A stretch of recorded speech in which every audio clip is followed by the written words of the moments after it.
Okay, Mr. Amansan, can you give us a brief idea about how the whole idea came about with Amansan Network? Yes, some years back when I was in Wolverhampton, I happened to work with Refugee and Migrant Center, and I met a lot of people. A lot came with their problems, talking about immigration, some counseling, and what have you. I then had a second thought with my background as a media personnel. What can you do to help your people? So I relocated to London, and I happened to pop up to a presenter who sent me to Radio Focus. Luckily, whilst there, I became their general manager. I then brought about a program called Akwentu Munsem, literally meaning traveling matters. I handled that program for about 3 years, handling immigration issues, social issues, and anything that is disturbing our people in the diaspora. And that earned me the name Amansan Boafo, which means everyone's helper. And whilst helping people, as the name says, I got the notion that why don't I do something that will continue helping our people. So Akwentu Munsam was launched, and a magazine was started. That was Amansan Magazine. The people who got involved, I then termed them as Amansan Network because they were professionals. Later on, I decided to register it and then have a radio station that will also educate our people.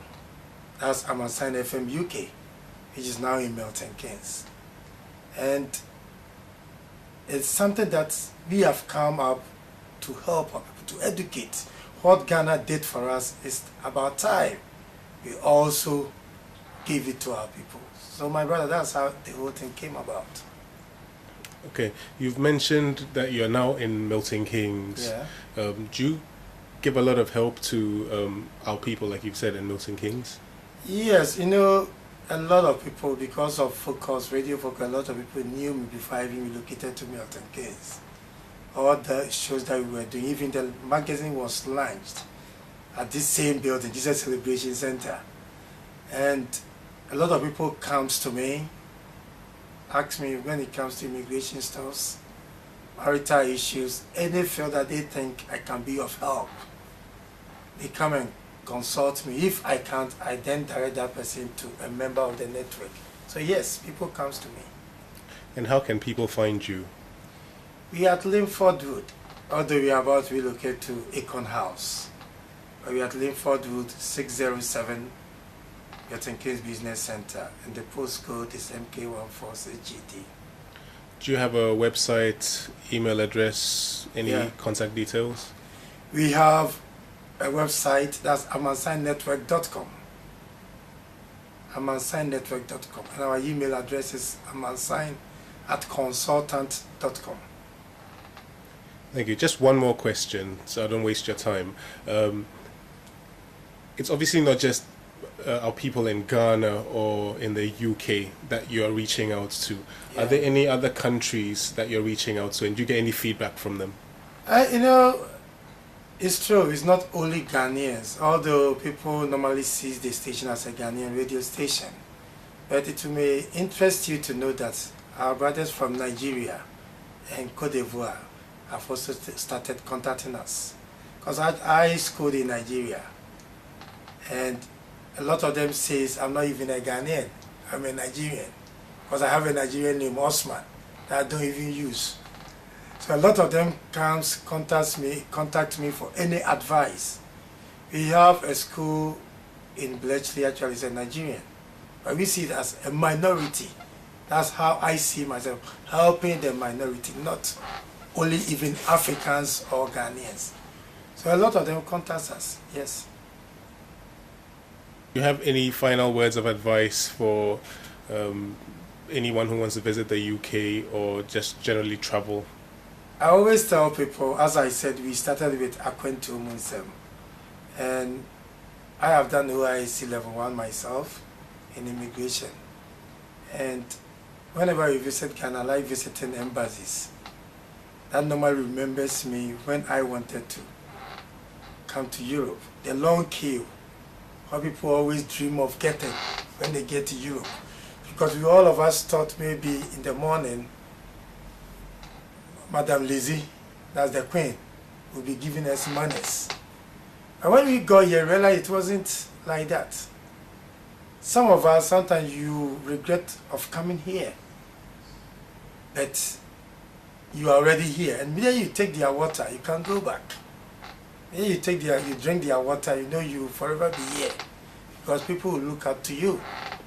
So those back home who wants to come here, you make sure you do your things right, and you have a second thought before coming. Those of us here too, there are a lot of opportunities. You know, somebody can just be in a factory throughout his life. I have disguised myself countless occasions. I'm looking for a job. I've been to warehouses, people don't know me, that I'm looking for work. I see how even our women are doing out there, struggling to make ends meet. It's not easy. So I always encourage them to further their education. Some of them have the certificates already. They are short like what you guys are doing here. They can contact you guys. How can you guys help me? I know Ghanaians and Africans, we won't do that. The only thing we are interested is pounds power. So I would advise our folks, we need to upgrade ourselves. Even if you don't get anything from here, when we get to Kotoka, that's where we are going to mark the exams. The knowledge that you have been able to acquire whilst away, that is what you also live on. So we need to educate ourselves, we need to love one another, help our businesses to grow.